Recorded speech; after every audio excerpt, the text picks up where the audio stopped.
Jakarta kembali diuji. Saat sebagian orang masih menikmati awal tahun dengan santai, wilayah pesisir ibu kota justru harus bersiap menghadapi ancaman banjir rob yang diperkirakan berlangsung hingga 7 Januari 2026. Ini bukan isu baru, tapi setiap kali datang, dampaknya selalu nyata.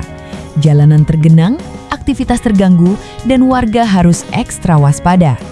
Yang bikin situasi kali ini makin serius, banjir rob dipicu oleh pasang maksimum air laut yang bertepatan dengan bulan purnama dan perige atau yang sering disebut supermoon.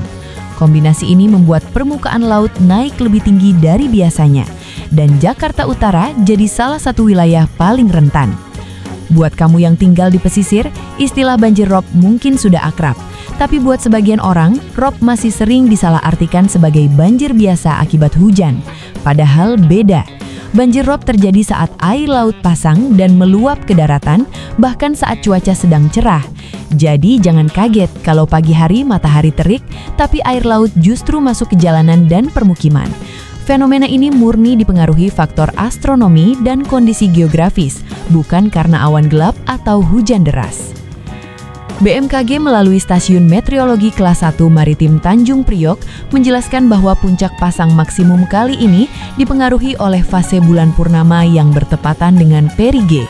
Sederhananya begini, perige adalah kondisi ketika jarak bulan ke bumi berada di titik terdekat. Saat itu, gaya tarik gravitasi bulan terhadap bumi jadi lebih kuat. Kalau momen ini ketemu dengan fase purnama, efeknya makin terasa. Air laut tertarik lebih tinggi dan terjadilah pasang maksimum. Inilah yang sering disebut supermoon dan dampaknya paling terasa di wilayah pesisir yang permukaannya rendah seperti Jakarta Utara. Jakarta memang punya tantangan geografis yang tidak ringan. Sebagian wilayahnya berada di bawah permukaan laut, ditambah lagi dengan penurunan muka tanah yang terjadi setiap tahun. Kombinasi ini bikin rob jadi masalah berulang yang sulit dihindari sepenuhnya.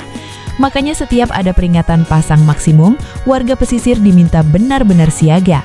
Bukan untuk panik, tapi untuk siap. BPBD Jakarta sudah menyampaikan wilayah-wilayah yang berpotensi terdampak. Nama-namanya mungkin sudah sering kamu dengar. Kamal Muara, Kapuk Muara, Penjaringan, Pluit, Ancol, Kamal, Marunda, Cilincing, Kalibaru, Muara Angke, Tanjung Priok sampai Kepulauan Seribu. Daerah-daerah ini berada di garis depan saat air laut naik. Bukan cuma permukiman warga, akses jalan, pelabuhan hingga fasilitas umum juga bisa ikut terdampak. Aktivitas ekonomi pun bisa melambat, terutama bagi nelayan dan pekerja pelabuhan. Yang perlu dicatat, puncak pasang maksimum diperkirakan terjadi pada rentang waktu yang sama setiap hari, yakni sekitar pukul 6 pagi hingga tengah hari. Waktu ini terbilang krusial. Banyak warga yang mulai beraktivitas di pagi hari, anak-anak berangkat sekolah, orang dewasa pergi bekerja. Kalau tidak waspada, genangan bisa datang tiba-tiba dan bikin mobil mogok atau jalan tidak bisa dilewati. Jadi penting banget buat menyesuaikan jadwal dan rencana harian selama periode rawan ini. Pemerintah daerah sebenarnya sudah melakukan berbagai langkah antisipasi, mulai dari penyebaran informasi, kesiapan petugas, hingga pemantauan titik-titik rawan. Tapi peran masyarakat tetap jadi kunci utama. Informasi secanggih apapun tidak akan efektif kalau tidak direspon dengan tindakan. Misalnya menghindari aktivitas di kawasan pesisir saat jam puncak pasang, memastikan saluran air di sekitar rumah tidak tersumbat, dan memindahkan barang-barang penting ke tempat yang lebih tinggi. Sekarang akses informasi juga makin mudah. BPBD Jakarta menyediakan kanal resmi yang bisa dipantau kapan saja. Ada laman bpbd.jakarta.go.id yang menyajikan informasi kebencanaan, termasuk peringatan gelombang laut dan rob. Ada juga pantaubanjir.jakarta.go.id yang menampilkan kondisi terkini genangan di berbagai wilayah. Buat yang terbiasa pakai ponsel, aplikasi Jaki bisa jadi andalan. Lewat aplikasi ini, kamu bisa memantau kondisi sekaligus melaporkan genangan secara langsung. Laporan warga ini penting karena membantu petugas mengetahui situasi di lapangan secara real time.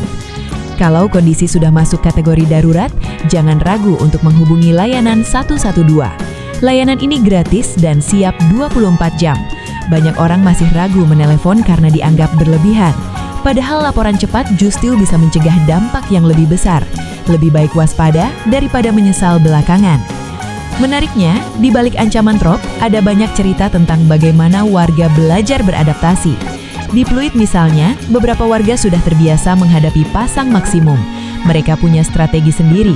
Ada yang menyiapkan pompa air portable, ada yang meninggikan lantai rumah secara bertahap, ada juga yang menata ulang perabot agar barang-barang penting aman saat air masuk.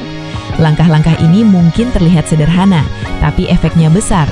Kerugian bisa ditekan dan proses pemulihan jadi lebih cepat.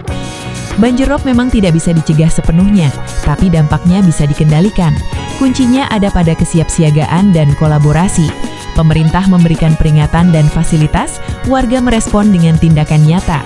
Kalau dua hal ini berjalan seiring, resiko bisa ditekan seminimal mungkin. Buat kamu yang tidak tinggal di pesisir, bukan berarti isu ini tidak relevan. Aktivitas Jakarta saling terhubung. Gangguan di pelabuhan bisa berdampak pada distribusi barang. Jalan tergenang bisa memicu kemacetan di ruas lain.